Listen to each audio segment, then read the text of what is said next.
талапай ойын білесіңдер ме? Ендіше балалар, ойын ережесімен тағы да таныстырып өтейін. Балалар, мына қолдың ішінде көп асықтар бар. Сол асықтың ішінде бір қызыл асық бар.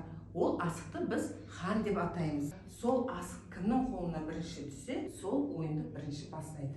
Талапай, талапай, табылды ойын алақай. Балалар, мен осының ішінде асықтарды шашып білген кезде, сендер сол асықты жинап аласыңдар. Жарай ма?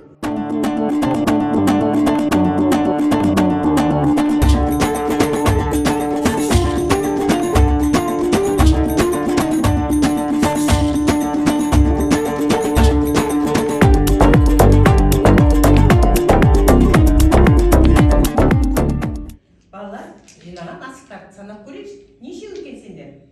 Бесеу. Айбатыр? Үшеу. Абук, сенде неше асық? 5. Абдуалим? 5. Мансур? 4. 4 асық екен. Балалар, бір асықты сақа деп таңдаймыз.